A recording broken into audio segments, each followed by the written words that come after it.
2019 के 19 दिग्गज और वो दिग्गज जो अहम भूमिका निभाने वाले हैं आने वाले दिनों में, और या आप कह सकते हैं कि 23 तारीख के बाद इनकी भूमिका क्या होगी ये लगभग साफ होने लग जाएगा। लेकिन उससे पहले जो एग्जिट पोल के नतीजे आए हैं, रिजल्ट आए हैं, उसके बाद इनकी आने वाले दिनों में क्या भूमिका हो सकती है, ये अपनी स्टेट से लेकर केंद्र तक क्या कर सकते हैं, उस पर हम चर्चा कर रहे हैं। और अगला नाम जो है वो है ओडिशा के मुख्यमंत्री नवीन पटनायक का। बिल्कुल, एक ऐसी शख्सियत जो ओडिशा की जनता की नस नस से वाकिफ है। पिछले 19 सालों में ओडिशा का नेतृत्व कर रहे पटनायक ओडिशा की सियासत की धुरी बन चुके हैं, और यही वजह है कि केंद्र की सत्ता में बैठी बीजेपी हो या फिर कांग्रेस उनका साथ चाहती है।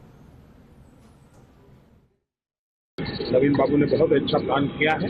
भारत सरकार उसमें इनके साथ रह करके सारी चीजों को आगे बढ़ा पाएगी। पीएम मोदी की तरफ से नवीन पटनायक इस तारीख के सियासी मायने को जुदा है। लोकसभा चुनाव का मतदान पूरा हो चुका है। बहुमत का आंकड़ा किसे मिलेगा ये 23 मई को ही पता चलेगा। लेकिन उससे पहले ही बीजेपी समेत सभी दलों ने सियासी दांवपेच शुरू कर दिए हैं। माना जा रहा है कि अगर किसी पार्टी को बहुमत नहीं मिला तो नवीन पटनायक बड़ी भूमिका में आ सकते हैं। इसकी वजह भी साफ है। ओडिशा में लोकसभा की 21 सीटें हैं और 2014 के चुनाव में इनमें से 20 सीटें नवीन बाबू की पार्टी यानी बीजेडी ने जीती थी। पटनायक पिछले 19 साल से ओडिशा में सत्ता पर काबिज है। मार्च 2000 में नवीन पटनायक ओडिशा के पहली बार मुख्यमंत्री बने और तब से अब तक पटनायक ओडिशा के सीएम हैं। नवीन पटनायक को सियासत उनके पिता बीजू पटनायक से विरासत में मिली। 1996 में पिता की मौत के बाद वो सियासत में आए और 1996 के उपचुनाव में वो जनता दल के टिकट पर चुनाव जीते। 1997 में जनता दल टूट गई और पटनायक ने नई पार्टी बीजू जनता दल बना ली। नवीन पटनायक जनता के बीच बेदाग और ईमानदार नेता की छवि के लिए जाने जाते हैं। 2014 के विधानसभा के चुनाव में उनकी पार्टी ने 147 में से 117 सीटों पर जीत दर्ज की थी। इतना ही नहीं, 2014 के लोकसभा चुनाव में 21 सीटों में से 20 सीटों पर बीजेडी के उम्मीदवार ही जीते थे। अब अगर ये कहा जाए कि पटनायक और ओडिशा एक दूसरे के पर्याय बन चुके हैं तो कोई अतिशयोक्ति नहीं होगी। लेकिन ये सियासत है और सियासत में ऊंट कब किस करवट बैठे ये कोई नहीं जानता। Team news nation. तो नवीन पटनायक अंशिका किधर होंगे? क्या वो बीजेपी का साथ देंगे या फिर वो कांग्रेस या थर्ड फ्रंट के साथ जा सकते हैं? हालांकि हमने देखा जब अभी तूफान के बाद प्रधानमंत्री नरेंद्र मोदी से उनकी मुलाकात हुई थी तो प्रधानमंत्री नरेंद्र मोदी ने भी उनकी तारीफ की और ऐसा लग रहा था कि भले ही चुनाव एक दूसरे के खिलाफ राज्य में लड़े हों, लेकिन कहीं ना कहीं दोनों की केमिस्ट्री आने वाले दिनों की कहानी भी बयां कर रही थी। विकास चंद्रा हमारे सहयोगी हमारे साथ जुड़े हुए हैं जो लगातार ओडिशा पर नजर रखते हैं। विकास, जरा समझाइए कि आने वाले दिनों में नवीन पटनायक की भूमिका क्या हो सकती है, वो कहां जा सकते हैं, और पिछले कुछ दिनों की घटनाक्रम को अगर हम देखें और समझें तो क्या कहा जा सकता है?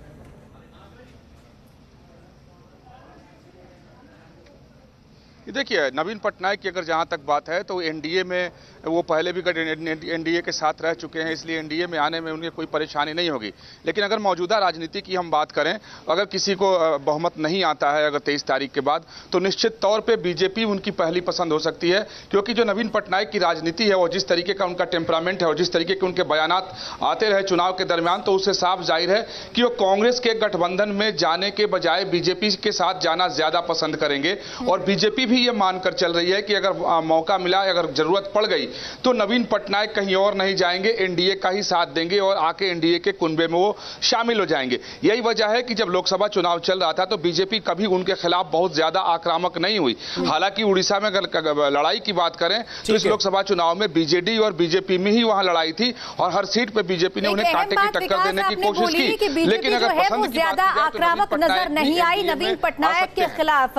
अभिलाष खांडेकर जी, ये बात सही है कि जितने विपक्षी नेता हैं उनके खिलाफ जमकर हमला बोला। हालांकि इस बात से भी इनकार नहीं किया जा सकता कि एक वक्त ऐसा था जब प्रधानमंत्री नरेंद्र मोदी ने भ्रष्टाचार के आरोप नवीन पटनायक पर लगाए थे। लेकिन जैसे ही लोकसभा चुनाव नजदीक आए और फानी तूफान की जिस तरीके से जिक्र किया विद्या ने कि प्रधानमंत्री नरेंद्र मोदी ने नवीन पटनायक की तारीफ की और नवीन पटनायक ने भी प्रधानमंत्री की तारीफ की जिस तरीके से उन्होंने मदद की फानी तूफान के दौरान, तो इस बात में कोई राय? देखिए, इसमें एक बात है कि हम फानी तूफान में किसी भी तरीके की राजनीति हमको इसलिए नहीं लाना चाहिए कि कुछ लोगों की उसमें मौत हो गई है।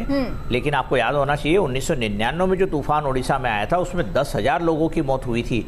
उस बनिस्बत इस बार नवीन पटनायक ने जिस तरीके से मैनेजमेंट किया, कंट्रोल रूम बनाकर ये उसी की किया, तारीफ प्रधानमंत्री उसकी पूरे देश में, विश्व में तारीफ हो रही है। तो इसलिए उस तारीफ को मैं राजनीति से जोड़ना नहीं चाहता हूं, क्योंकि उसी के साथ में उन्होंने ये भी कहा कि ममता जी से बात करने की कोशिश करी, उन्होंने टेलीफोन नहीं लिया, तो ये एक अलग बात हुई। लेकिन जो क्षेत्रीय दल है हमारे देश में अलग अलग राज्यों में, और उसके जो प्रमुख हैं वो लगभग मुख्यमंत्री हैं या अपनी पोजीशन में, तो नवीन पटनायक को मैं एक अलग क्लास में रखता हूं। बहुत पढ़ा लिखा आदमी है, बहुत लो प्रोफाइल है और करप्शन से बहुत दूर है। अमित शाह ने उनके ऊपर करप्शन के ऊपर बहुत ज्यादा आरोप लगाया उड़ीसा में। मेरे को आश्चर्य लगता है कि यदि कोई अच्छा आदमी काम कर रहा है किसी भी दल का हो, तो उसकी अच्छाइयों पर भी हमको बात करना चाहिए देश की राजनीति में। लेकिन नवीन पटनायक ने उड़ीसा में जो मॉडल दिया है उसको निश्चित रूप से स्टडी किया जाना चाहिए, और इस बार को उनको लग रहा है कि उनकी सीट्स में कुछ कमी आ जाएंगी, लेकिन मेरे को नहीं लगता कुछ नहीं, लगभग जो अभी एग्जिट पोल के नतीजे हैं वो ये बता रहे हैं कि सीटें आधी हो जाएंगी। मैं आता हूं चित्रदा जी, क्या नवीन पटनायक उस बीजेपी के साथ जा सकते हैं जो बीजेपी ओडिशा में अपनी जड़ें जमाने की कोशिश में है? और इस बार तो जो एग्जिट पोल के नतीजे बता रहे हैं वो ये दिखा रहे हैं कि भाई आधी सीटें, लगभग 20 सीटें पिछली बार नवीन पटनायक के पास थी लोकसभा की, इस बार तो 8 से 10 सीटें बीजेपी जीत रही है ओडिशा में, तो उनके साथ क्या नवीन पटनायक जा सकते हैं?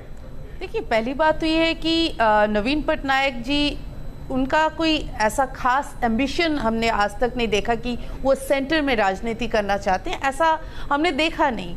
दूसरी बात है, उनकी पार्टी जो है लगातार पार्लियामेंट के जो सेशंस चल रहे थे तब लगातार पॉलिसीज पे एनडीए का साथ दिया उन्होंने, और कभी यूपीए के साथ बहुत कम ही नजर आए, और उन्होंने बीजेडी ने एक अपना एक अलग आइडेंटिटी बनाया था। और हो सकता है कि ये आइडेंटिटी इसलिए बना के रखना जरूरी था कि स्टेट के लिए भी सेंटर से मदद मिलती रहे, क्योंकि वो एनडीए को भी खोना नहीं चाहते और यूपीए के साथ भी जा सकते हैं। पर ओवर द इयर्स जो बात हमने देखी है नवीन पटनायक जी की, कि वो एम्बिशन नहीं है और वो ये फेडरल फ्रंट वाली बात पे भी ज्यादा भरोसा नहीं करते हैं। इसीलिए हमने देखा कि एक तरफ जो सारे रीजनल पार्टीज, टीएमसी हो या चंद्रबाबू नायडू हो, ममता बनर्जी हो, ये जब साथ मिल रहे थे तो नवीन पटनायक अपने आप को अलग रखा। जिक्र किया चित्रदा जी, और उसी पर मैं आने भी वाला था कि ममता बनर्जी को ऐसा लग रहा है कि लोकसभा में अगर बीजेपी बाजी मार के ले जाती है